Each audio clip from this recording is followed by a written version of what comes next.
হত্যা করেছিস ফিরে আয়, চুরি করেছিস ফিরে আয়, কুফরি করেছিস ফিরে আয়, সুদ খেয়েছিস, ঘুষ খেয়েছিস, মদ খেয়েছিস ফিরে আয়, এসে আমার দরবারে চোখের পানি ফেল, আমার দরবারে কাঁদাকাটি কর। ইন্নাল্লাহা ইয়াগফিরুয যুনুবা জামিআ ইন্নাহু হুয়াল গফুরুর রহিম। আমার দরবারে চোখের পানি ফেলে কান, আমি রব্বুল আলামিন জিন্দেগীর গুনাহ মাফ করে দেব। সুবহানাল্লাহ কর, সুবহানাল্লাহ কর। আমার কাছে কান, চোখের পানি ফেল। আল্লাহ রাব্বুল আলামিনের কাছে বান্দার দুইটা ফোঁটা বেশি প্রিয়।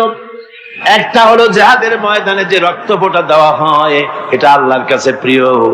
আর আল্লাহর ভয়তে গুনার জন্য লজ্জা করে অনুশোচনা করে বান্দা যখন চোখের পানি ছেড়ে দেয়, আল্লাহর কাছে এটা অত্যন্ত প্রিয়। নবীজি বলেছেন, বান্দা যখন গুনার ভয়তে, আল্লাহর ভয়তে, জাহান্নামের ভয়তে অনুশোচনা করে যখন চোখ দিয়া পানি ছেড়ে দেয়, ওই চোখের পানি নাকের অর্ধেক আসতে না আসতে আল্লাহ রাব্বুল আলামিন বান্দারে মাফ করে দেয়। আল্লাহ বরদাস্ত করতে পারেন না যে বান্দা কান্দে। আমার ভাইরা, আল্লাহ রহমত, এই পৃথিবীতে আল্লাহ রহমতকে 100 ভাগ করা হয়েছে। আল্লাহ রহমতের কত ভাগ? এই 100 ভাগের 1 ভাগ সারা পৃথিবীতে ছড়াই দেওয়া হয়েছে। আর 99 ভাগ কার কাছে? আল্লাহর কাছে। এজন্য আল্লাহ রাব্বুল আলামিন বলেছেন, নাব্বি ইবাদি আন্নী আনাল গফুরুর রহিম। আমার নবী সুসংবাদ দিয়ে দাও, বান্দাদেরকে শোনায় দাও যে আমি আল্লাহ তাআলা ক্ষমাশীল আর দয়াবান। হুজুর কাঁদতেছিলেন, হযরত ওমর রাদিয়াল্লাহু তাআলা আনহু এসে দেখেন হুজুর একা কাঁদতেছে। হুজুর জিজ্ঞেস করছেন, হযরত ওমর জিজ্ঞেস করলেন, হুজুর আপনি কাঁদেন কেন একা একা? হযরত ওমর বলেন, আমি যখন প্রশ্ন করলাম, নবীজি বললেন, আমার কাছে কিছু আগে জিবরাইল এসেছিলেন। জিবরাইল এসে আমাকে বললেন, আল্লাহ পাক বলেছেন, হে আমার নবী, ইসলামের ভিতরে থেকে যে সমস্ত মানুষগুলো ইসলামের ভিতরে থেকে চুল আর দাড়ি পাকায় দিছে, কিয়ামতের দিন এই লোকগুলারে আমি শাস্তি দিতে আমার শরম হবে। হযরত ওমর বলেন, হুজুর উম্মতের জন্য কত বড় খুশ খবর এটা, আর আপনি কাঁদতেছেন। হুজুর বলেন, ওমর তুমি জানো না, আমার কান্নার কারণ ভিন্ন। আমার কান্নার কারণ হলো যে আল্লাহ রাব্বুল আলামিন কিয়ামতের দিন দাড়ি চুল পাকা বান্দারে শাস্তি দিতে শরম করবেন। সেই দাড়ি চুল পাকা বান্দাগুলি আল্লাহর সাথে নাফরমানি করতে শরম করে না। আমি এই লজ্জায় কাঁদতেছি। ভাইরা, হুজুর আল্লাহ পাক বলেন, আমার নবী, রাতের আধারে যখন একটা বুড়া আমার দরবারে হাত উঁচু করে, একটা বুড়া মানুষ রাতের আধারে যখন আমার দরবারে হাত উঁচু করে, আর যখন বলতে থাকে, রব্বুল আলামিন আমার পেছনের জীবনটা বড় খারাপ করেছি, এমন কোন কাজ জীবনে করি নাই যা তোমার কাছে কিছু দাবি করতে পারি, সব রকমের নাফরমানি করেছি, আজ আমি বুড়া হয়ে গেছি, কামাই করতে পারি না, ছেলে আমাকে চোখে দেখতে পারে না, পুত্রবধূ আমাকে ঘরে জায়গা দেয় না, আমার স্ত্রী আমাকে দেখতে পারে না, রোজগার করতে পারি না, হাঁটতে পারি না, চলতে পারি না, সবার কাছে আমি তিতা হয়ে গেছি, আমি দাঁড়াতে পারি না, কোমরে ব্যথা পাই, হাঁটুতে ব্যথা পাই, চলতে পারি না, কানে শুনতে পাই না, চোখে দেখতে পারি না, আর তোমার কাছে কিছু চাইয়া নেব এমন ভালো কাজও করি নাই।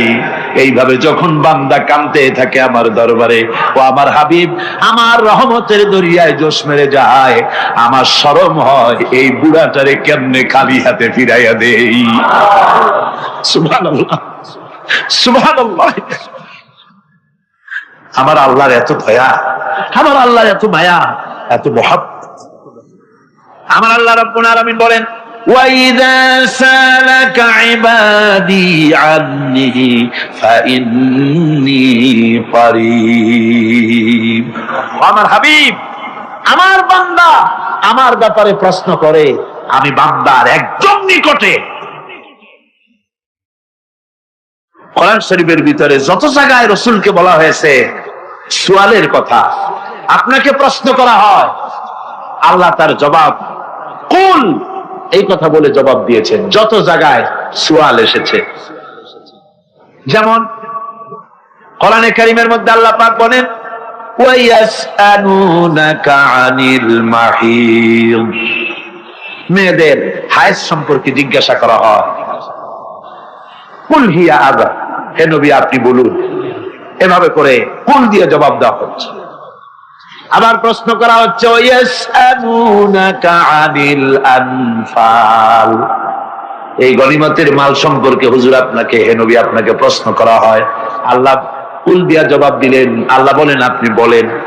ওয়ায়াসআলুনাকা আনিল খামরি ওয়াল মাইসির, আল্লাহ পাক বলেন নবী আপনারে প্রশ্ন করা হয় কুল ফীহিমা ইসমুন কাবীর, আল্লাহ কুল দিয়া বললেন তুমি বলো।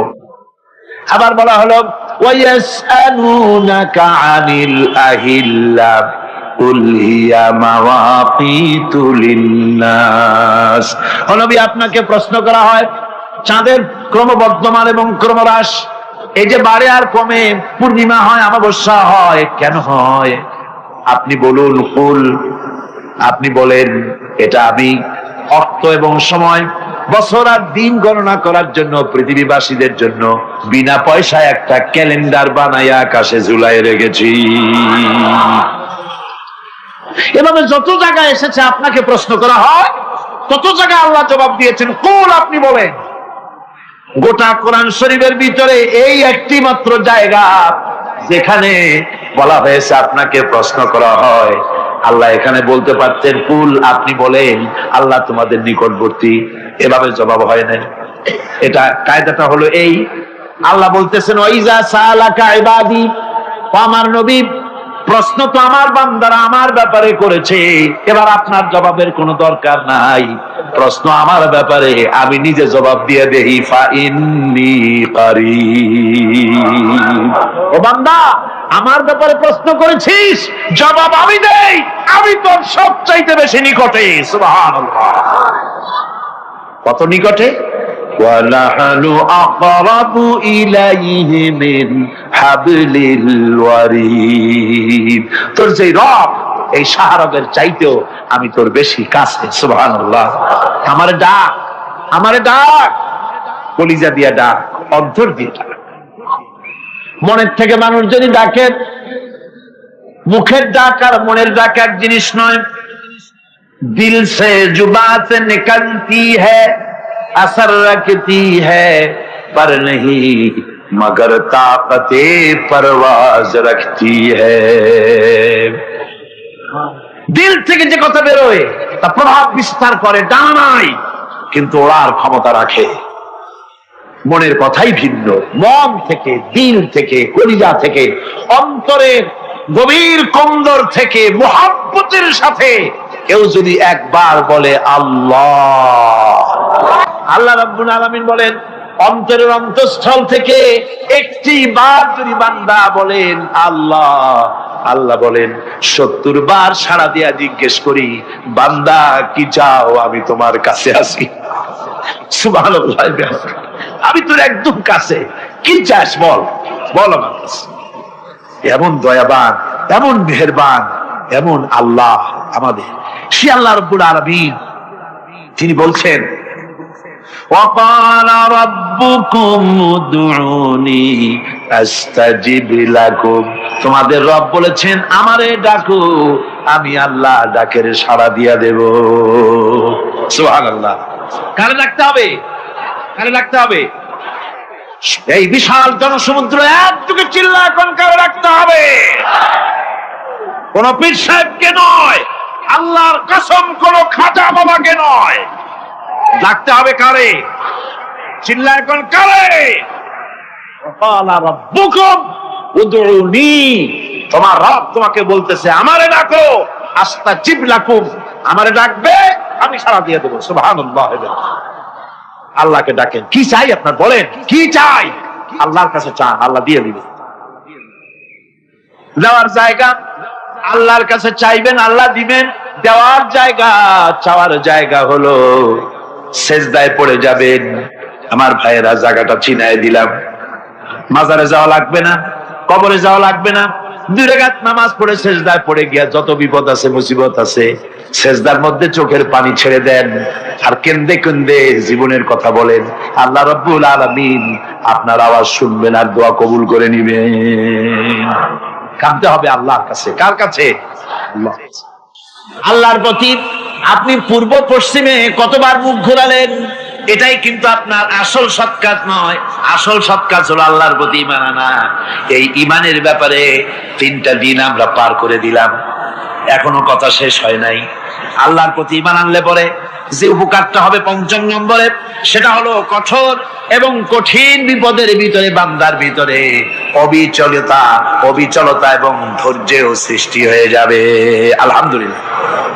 কঠিন বিপদ মুসিবত আসলে পরে সে অবিচল থাকবে। সারা দুনিয়ার বিপদ আপদ, শত্রুতা, দুঃখ, কষ্ট, মুসিবত, জুলুম, নির্যাতন সবকিছু পাহাড়ের মতো উঁচু হয়ে তাকে ঘিরে ফেলবে, কিন্তু তাকে এক চুলও নাড়াতে পারবে না। কবি বলতেছেন, সাথে জাকা রহা হ্যায় আসল সে তা ইমরোজ, সাথে জাকা রহা হ্যায় আসল সে তা ইমরোজ, চরাগে মুস্তফাবি সে শরারে বুলাবিস। সে আবহমান কাল থেকে শুরু করে মুস্তাফা সাল্লাল্লাহু আলাইহি ওয়াসাল্লামের দীপ শিখার সাথে আবু জেহেল, আবু লাহাবের অগ্নিস্ফুলিঙ্গের টক্কর লেগেই আছে। রাসূলুল্লাহ আল্লাহর দেওয়া এই বিধান, এই দ্বীনের বাতিটা টিম টিম করে জ্বলেছে। আর গোরকি, টর্নেডো, হাজার হাজার মাইল বেগে হ্যারিকেন এসেছে, গোরকি এসেছে, টর্নেডো এসেছে, টাইফুন এসেছে, কিন্তু এই আলো নিবাইতে পারে নাই। সুবহানাল্লাহ। এই আলো নিবাতে পারে নাই। এই শত্রুতা চিরকালের, নিবাতে পারবে না। কারণ হচ্ছে আল্লাহ রাব্বুল আলামিন বলেছেন, ইউরিদুনা লিইউতফিউ নূরাল্লাহি বিআফওয়াহিহিম ওয়াল্লাহু মুতিম্মু নূরিহি ওয়ালাউ কারিহাল কাফিরুন। ওরা চায় মুখের ফু দিয়ে আমার আলোকে নিভিয়ে দেবে, কিন্তু আমি আমার আলোকে পূর্ণতা দান করব, তাতে কাফের বেঈমানদের কলজায় যত জ্বালা যন্ত্রণা হোক আমার দ্বীন কেউ মিটাই দিতে পারবে না। সুবহানাল্লাহ। সুতরাং বিপদে অবিচলতা আসবে, সে অটল হবে, মজবুত হবে। কোরআনে কারীম বলতেছে, ওয়া কাযালিকা জাআলনা লিকুল্লি নাবিয়্যিন আদুওয়াম মিনাল মুজরিমিন। এই পৃথিবীতে এমনি করে আমি সকল নবীদের শত্রু বানিয়েছি, সব পাপিষ্ঠ অপরাধীদেরকে। নবীদের সাথে বিরোধিতা করেছে কারা? পাপিষ্ঠরা, অপরাধীরা। মানুষ অত্যাচারিত হয়েছে, সাহাবায়ে কেরাম অত্যাচারিত হয়েছেন। বুখারী শরীফের হাদিসে এসেছে, রাসূল করিম সাল্লাল্লাহু আলাইহি ওয়াসাল্লামের কাছে হযরতে খাব্বাব কি উপস্থিত হয়েছিলেন। হযরতে খাব্বাব বলেন, হাদিসটা এভাবে লেখা হয়েছে বুখারীতে, ওয়ান খাব্বাব বিন আরিদ রাদিয়াল্লাহু তাআলা আনহু قال شكونا الى رسول الله صلى الله عليه وسلم وهو متوسد بردة له في ظل الكعبة। রাসূলুল্লাহর কাছে গেলাম, কাবা শরীফের কাছে গিয়া দেখি নবীজি একটা চাদর গায়ে দিয়ে তিনি আরাম ফরমাচ্ছিলেন কাবা শরীফের ছায়ায়। সেখানে গিয়ে বললাম, আলা তাস্তানসিরু লানা আলা তাদউ লানা ইয়া রাসূলুল্লাহ, হে আল্লাহর রাসূল, আপনি কি আমাদের জন্য আল্লাহর কাছে দোয়া চাইবেন না? আপনি কি আল্লাহর কাছে আমাদের জন্য সাহায্য চাইবেন না? আমাদের লোকগুলিকে, মুসলমানগুলিকে মারতে মারতে তো শেষ করে ফেলে দিল। তারা আমাদের সুমাইয়াকে মারলো, আমাদের খাব্বাবকে উটের সাথে পায়ের দড়ি লাগায় টানলো, আমাদের খোবায়েবকে তারা আগুনের উপরে চিৎ করে শোয়ায় রাখলো, না খায় রাখতেছে, মারতেছে, কষ্টে তো শেষ হয়ে গেলাম। হুজুর, আপনি কি আমাদের জন্য দোয়া করবেন না? হাদিস শরীফে এসেছে, নবীজি উঠে বসলেন সোজা হয়ে। নবীজি বলেন, ও আমার সাহাবী, ও খাব্বাব, শোনো, তোমাদের আগে এই পৃথিবীতে যারা দ্বীনের দাওয়াত দিতে এসেছিলেন তাদেরকে সমকালীন রাষ্ট্র শক্তি, সমাজ শক্তি তাদেরকে ধরত। ফায়ুখাজুর রাজুলু, তাদেরকে তারা ধরত। ফায়ুহফারু লাহু ফিল আরদ, আর তার জন্য জমিনের ভিতরে কবর বানাইতো। ওই কবর ফায়ুজালু ফিহা, ওই কবরের ভিতরে তাকে কোমর পর্যন্ত গেড়ে দিত। সুম্মা ইউতা বিল মানশার, এরপরে করাত আনতো, ফায়ুদাউ আলা রাসিহি, এরপরে ওই করাত তার মাথার উপরে রাখতো, ফায়ুজালু নিসফাইন, এরপরে করাত দিয়া চিরে জীবিত মানুষটারে দ্বিখণ্ডিত করে ফেলে দিত। মা ইয়াসুদ্দুহু যালিকা আন দীনিহি। ও আমার খাব্বাব, এত কষ্ট দেওয়ার পরেও সেই যুগের কোন মুসলমানকে, দ্বীনের দায়ীদেরকে আল্লাহ দ্বীন থেকে এক চুলো তারা সরাই দিতে পারে নাই, এক চুলো সরাতে পারে নাই।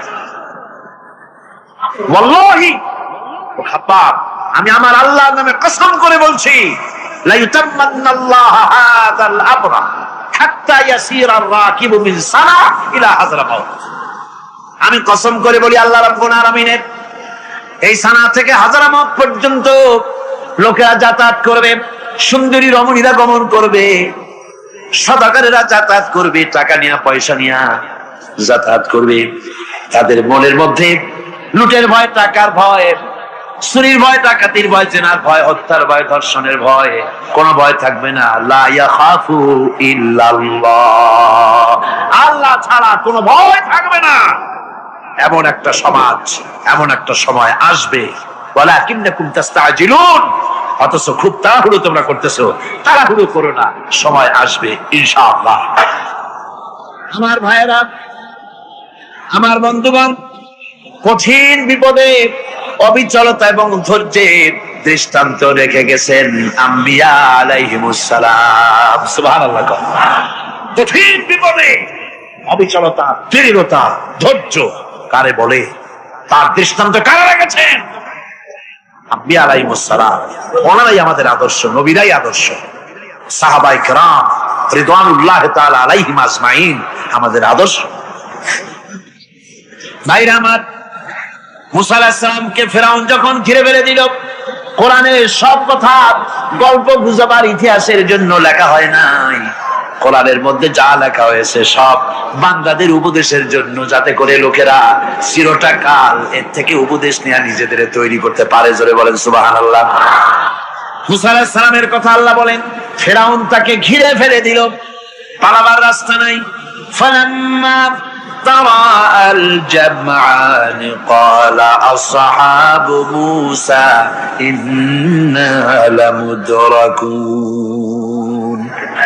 মুসা আলাইহিস সালামের উম্মতরা বললেন, হে মুসা, পাকড়াও হয়ে গেছি, পালাবার রাস্তা নাই। তিন দিক থেকে আমাদেরকে ঘেরাও করেছে ফেরাউনের শক্তি। সামনে কি? দরিয়া, আর তিন দিকে কি? ঘেরাও আন্দোলন। পালাবার পথ নাই, পালাবার পথ নাই। সাহসী আক্রমণ, ঘেরাও আন্দোলন। মুসা আলাইহিস সালামকে ঘেরাও করে ফেলেছে, পালাবার উপায় নাই। একদিকে দরিয়া, তিন দিকে ফেরাউনের শক্তি। এই যে ঘেরাও টেরাও, মানে নতুন তো না, ধর্মঘট নতুন না, পুরানা জিনিস। এই পৃথিবীতে সর্বপ্রথম ধর্মঘট কিসের উপরে হয়েছে জানেন? এই পৃথিবীর প্রথম ধর্মঘট হয়েছে পেঁয়াজ, রসুন আর ডাইলের উপরে। মুসা আলাইহিস সালামের জামানায়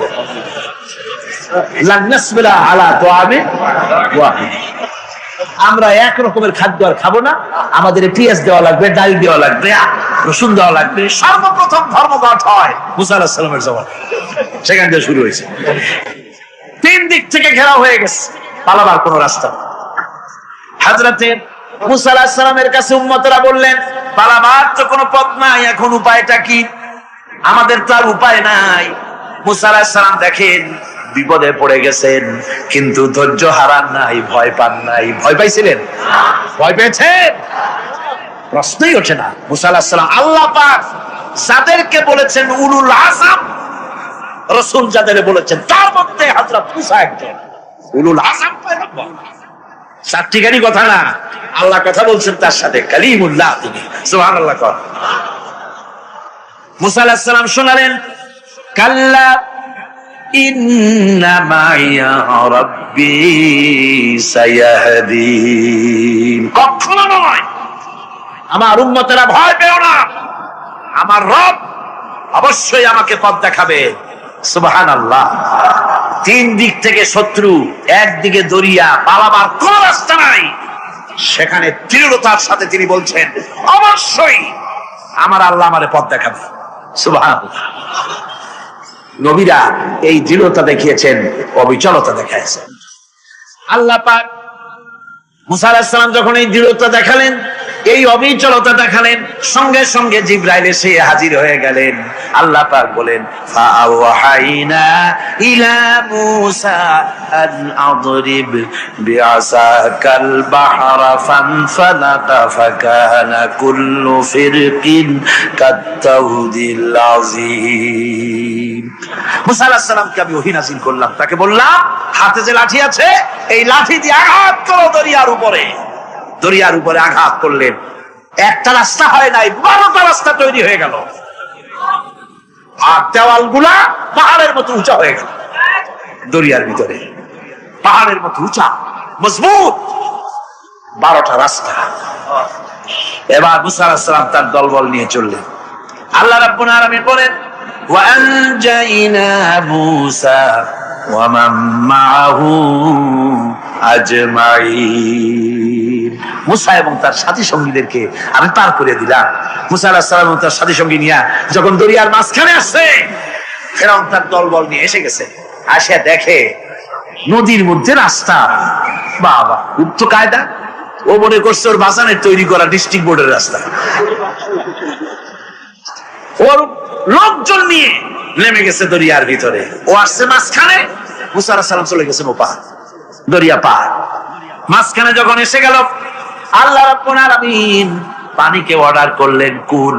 আল্লাহর তো বটন টেপা লাগে না, মুখ দিয়া কোনো হুকুম করা লাগে না, শুধু বলেন কুন। যে ব্যাপারে কুন বলেন ফায়াকুন, সাথে সাথে হয়ে যায়। আল্লাহ বললেন কুন, আর অমনি রাস্তা বন্ধ হয়ে গেল। এবার তুফান শুরু হয়েছে নদীতে, ঢেউয়ের উপরে ঢেউ, মওজুন কাল জিবাল, পাহাড়ের মতো উঁচু হয়ে হয়ে ঢেউ আসতেছে। দলবল ঘোড়া আর অস্ত্রপাতি যা ছিল সব মরিয়া শেষ। এবার ফেরাউন একা উপরে ওঠে আর নিচে নামে, পানি খেতে খেতে পেটের কাম সারা। জনমের খাওয়া খাইছে পানি, এখন জান যা, বাঁচবার আর উপায় নাই, বাঁচবার আর উপায় নাই। ফেরাউন তার নিজের জীবন সম্পর্কে হতাশ হয়ে গেল। এবার ফেরাউন বলতেছে, আমানতু আন্নাহু লা ইলাহা ইল্লাল্লাযী আমানাত বিহি বানু ইসরাঈল। আমি ঈমান আনলাম, আমি ঈমান আনলাম আল্লাহ ছাড়া কোন ইলাহ নাই। ওই আল্লাহর উপর ঈমান আনলাম যে আল্লাহর উপরে ঈমান এনেছে বনি ইসরাঈলেরা। আল্লাহ যাতে ঠিক পাইছে কোন আল্লাহর উপর ঈমান আনছে। বনি ইসরাঈলের আল্লাহর উপর ঈমান আনলাম। আল্লাহ এই তো মুসলমান হয়ে গেছি, এরপরও আমার সুবাও কেন?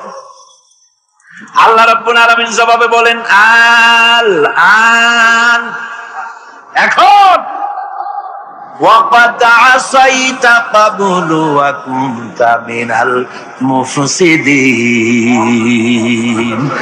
এখন ঈমান আনার কথা বলছো, অথচ যুগের পর যুগ, বছরের পর বছর ধরে আমার মানুষের উপরে মন গড়া আইন চালাইছ, আমার পয়গম্বরের সাথে বেয়াদবি করেছ। আজ তোমাকে আমি ছাড়ছি না, তোমাকে আজকে ছেড়ে দেব না, আমি তোমাকে মারব।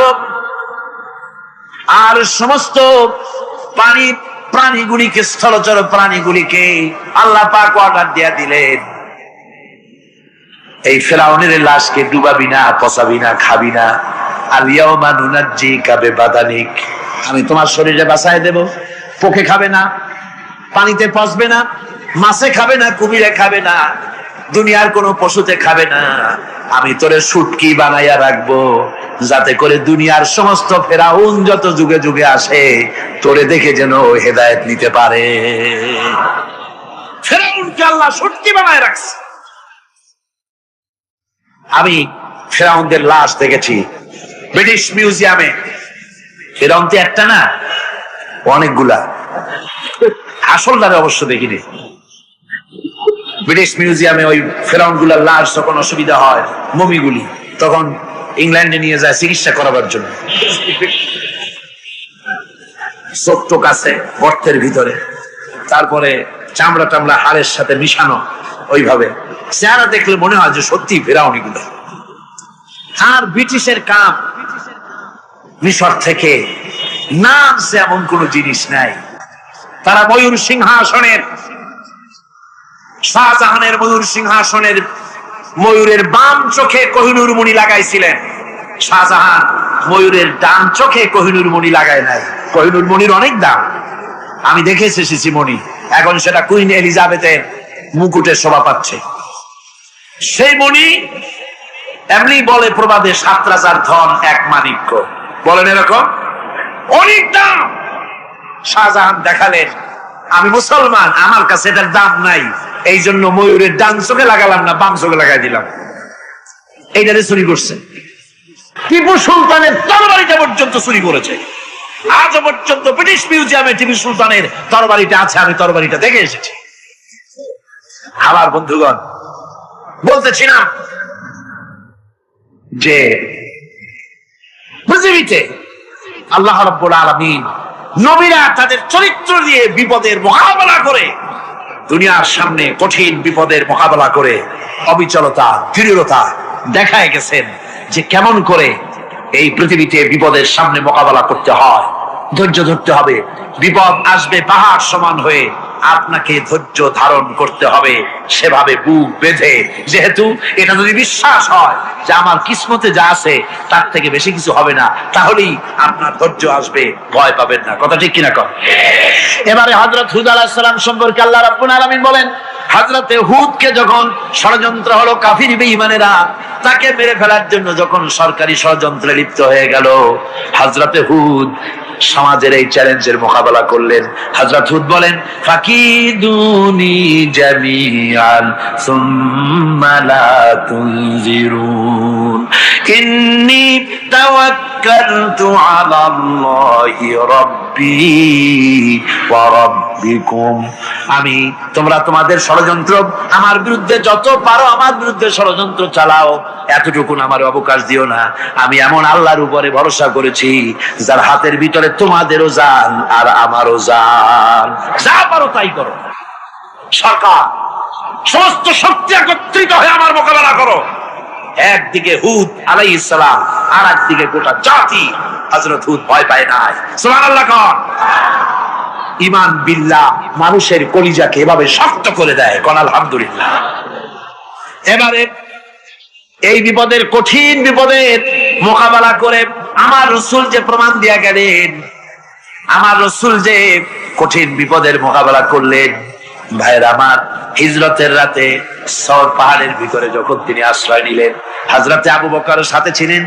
হযরতে আবু বকর রাদিয়াল্লাহু তাআলা আনহু বলেন, হুজুর আপনি দাঁড়ান, এটা তো পাহাড়িয়া গুহা, গুহার ভিতরে সাপ থাকতে পারে, বিচ্ছু থাকতে পারে, আমি আগে ঢুকি, বিপদ যদি হয় আমার উপর থেকে হয়ে যায়। গুহার ভিতরে নেমে গুহা সাফ করলেন। এরপরে হুজুরকে ডাকলেন, হুজুর তাশরীফ নিলেন গুহার ভিতরে। এরপরে হুজুর বললেন, আবু বকর পাহাড়ে হেঁটে হেঁটে 2-3টা পাহাড় পাড়ি দিয়া যাওয়া লাগে সৌর পাহাড়ে। মদিনার সোজা রাস্তা হুজুর ধরেন নাই, মেসফালার পথ দিয়া জাবালে কেদোয়ার উপর দিয়া 3টা পাহাড় পাড়ি দিয়া তারপরে হুজুর এখানে সৌর পাহাড়ে গুহার ভিতরে হুজুর তাশরীফ নিলেন। বললেন, আবু বকর তুমি বসো, তোমার উরুর উপরে মাথা রেখে আমি একটু আরাম করি। হযরতে আবু বকর বসলেন, হুজুর তার উরুর উপরে মাথা রেখে ঘুমায় গেলেন। আর এরপরে কাফির বেঈমানেরা তালাশ করতে করতে কাফেররা এসে গেল পায়ের চিহ্ন দেখে দেখে গর্তের কাছে। হযরত আবু বকর ভয়তে কেঁদে ফেললেন, আরে আর তো উপায় নাই, এবার তো ধরা পড়ে গেছি, এবার নবীজিকে মেরে ফেলে দেবে। নবীর মহব্বতে, নিজের মহব্বতে নয়, নবীর মহব্বতে কাঁদতেছিলেন। হুজুর বলেন, হুজুরের ঘুম ভেঙে গেল। বলো, আবু বকর কাঁদো কেন? ছেলের কথা, মেয়ের কথা, বিবির কথা, বাড়ির কথা মনে পড়লো নাকি? হযরত আবু বকর বলেন, ইয়া রাসূলুল্লাহ, আল্লাহর কসম করে বলি, যেদিন ঈমান এনেছি এই কলিজার ভিতরে মা বাপ, স্ত্রী, পুত্র, পরিজন, এমনকি আমার নিজের জীবনের চাইতে আপনারে বেশি ভালোবাসি। কাঁদো কেন? কাঁদো কেন? হযরত আবু বকর বলেন, হুজুর ধরা পড়ে গেছি, কাফেররা এসে গেছে, বক্তের কাছে তাকালি আমাদের দেখতে পাবে, আমরা তো মাইনরিটি, ওরা তো মেজরিটি, আমরা তো ধরে মারি ফেলাই দেবে, আপনাকে মেরে ফেলে দেবে, এই জন্য কাউকে। আল্লাহ রাব্বুল আলামিন হুজুর তখন কি দৃঢ়তা, কি অবিচলতা, কি ধৈর্যের পাহাড় সম মনোবৃত্তি তখন দেখালেন। আল্লাহ কোরআন শরীফে চিরকাল যাতে মানুষেরা হেদায়েত দিতে পারে সেজন্য হুজুরের কথা উঠায় দিলেন কোরআনে। আল্লাহ পাক বলেন, ইযহুমা ফিল গার إذ يقول لصاحبه لا تحزن إن الله معنا। ও বন্ধু, ভয় পেও না, আল্লাহ আমাদের সাথে আছেন। সুবহানাল্লাহ। আল্লাহ আমাদের সাথে আছেন, আমরা মাইনরিটি নই, আমরা মেজরিটি। আল্লাহ আছে আমার সাথে, ভয় পাওয়ার কোনো কারণ নেই। সুবহানাল্লাহ। আল্লাহ পাক বলেন, فأنزل الله سكينته عليه وأيده بجنود لم تروها। আমি এদের অন্তরের ভিতরে আমি শান্তি নাজিল করে দিলাম, প্রশান্তি দিয়া দিলাম, আর আমি সাহায্য করলাম, আর এমন সব সৈন্য পাঠায় দিলাম যে সৈন্যগুলি তোমরা দেখতে পাও নাই। সুবহানাল্লাহ ওয়া বিহামদিহি। ভাইরা আমার, রাসূল করিম সাল্লাল্লাহু আলাইহি সাল্লাম এই বিপদের মাঝে, চরম বিপদের মাঝে অবিচলতা, দৃঢ়তা, কঠিন আত্মনির্ভরতা দেখিয়েছেন। এগুলি হলো ঈমানের পঞ্চম নম্বরের উপকারিতা। আল্লাহর প্রতি ঈমান আনলে এভাবে পাহাড় সম ঈমান মজবুত হয়ে যায়। জেলের পরোয়া করি না, ফাঁসির পরোয়া করি না, শহীদ হওয়ার পরোয়া করি না, মেরে ফেলে দেবে, উড়ায় দেবে, হত্যা করবে, পরোয়া করি না। পরোয়া করি কেবলমাত্র কাকে? জেলে বলেন কারে? এইরকম মুসলমান হাজার হাজার লাখ লাখ দরকার নাই, 313 জন যথেষ্ট। কয়জন যথেষ্ট? 313 জন যথেষ্ট। বদলে যারা জান দিয়ে, মাল দিয়ে দিনকে প্রতিষ্ঠিত করেছিলেন, এরকম 313 জনই যথেষ্ট ছিল। এই দৃঢ়তা, এই অবিচলতা, এই ঈমান, এই ধৈর্য শিক্ষা দেয়, এই উপকার করে ঈমান বিল্লাহ। আল্লাহর প্রতি ঈমান আনলে এভাবে পাহাড়ের মতো শক্ত হয়ে যায় কলিজা। কোন আলহামদুলিল্লাহ। আমার বন্ধুগণ, এবার আমি বলবো সর্বশেষ উপকারের কথাটা বলি, মোনাজাত ছেড়ে দেব। কয়টার কথা বলছিলাম? উপকার 6টা উপকারের কথা বলেছি। অনেকগুলি বৈশিষ্ট্য, অনেকগুলি উপকারের মধ্যে আল্লাহর প্রতি ঈমানের 6টা উপকারের কথা 5টা বলা হয়ে গেছে। এবার 6ষ্ঠ নম্বর এবং শেষ নম্বর, এটা হচ্ছে আল্লাহর প্রতি ঈমান আনলে পরে তার দ্বারা সবচাইতে বেশি ফায়দা পায় সমাজ এবং রাষ্ট্র। কোন আলহামদুলিল্লাহ, কোন আলহামদুলিল্লাহ। আল্লাহর প্রতি ঈমানের দ্বারা নৈতিক সংশোধন হয় এবং রাষ্ট্র আর সমাজ সবচাইতে বেশি উপকৃত হয়। কারণ হলো ঈমানদার ব্যক্তি আল্লাহর প্রতি যে ঈমান এনেছে, তার মনের মধ্যে ধারণা এটা হয়, আমার কোনো কাজ তো গোপন থাকে না। ইন্নাল্লাহা লা ইয়াখফা আলাইহি শাইউন ফিল আরদি ওয়ালা ফিস সামা। আল্লাহর কাছে গোপন বলতে কিছু নাই, আকাশেও নাই, জমিনেও নাই, কোনো কিছু গোপন নাই। সুতরাং আমি যা করি সব আল্লাহ দেখেন এবং শোনেন। এমনকি মানুষ যে কল্পনা করে, সে কল্পনাও আল্লাহ টের পায় না, নাকি? টের পায় কিনা? وَإِن تُبْدُوا مِنْ أَنفُسِكُمْ أَوْ تُخْفُوهُ يُحَاسِبْكُم بِهِ اللَّهُ।